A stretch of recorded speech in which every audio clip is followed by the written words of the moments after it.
Well, listen, my name is Rolando Rostro. I pastor a church, Iglesia Nueva Vida, a Spanish bilingual church from the Hickory Hill area. Been there 8 years now. Been pastoring for 20 years. And I'm happy to help out in that area of our community because it has a great need in both Latino African American community, and we were there to serve.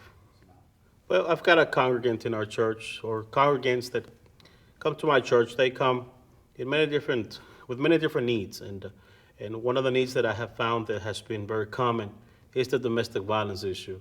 In our culture, men tend to be very dominant and controlling to a point where if the wife starts having some kind of success, the men tend to be insecure and start to force themselves upon their women. And so it's a cultural thing that we want to break with. I think in this country, there are more laws that protect women.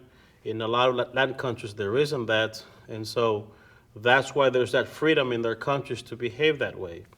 And the women are taught to submit. Culturally, Latino women are taught to submit to their husbands regardless of their conduct and behavior towards them.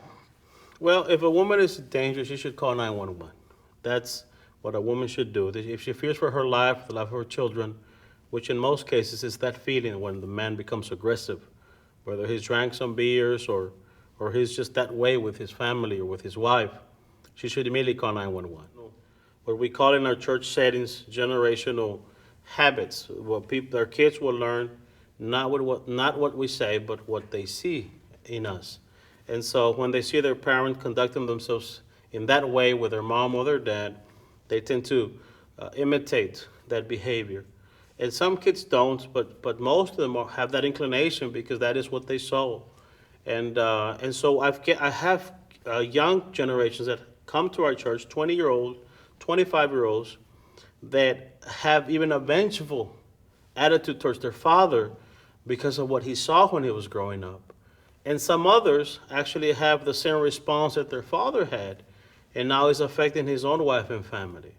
And so as a church and as a community, we have a responsibility to re-educate that mind and to teach them that that is not the right or the proper way to conduct themselves with any individual, especially with your own wife.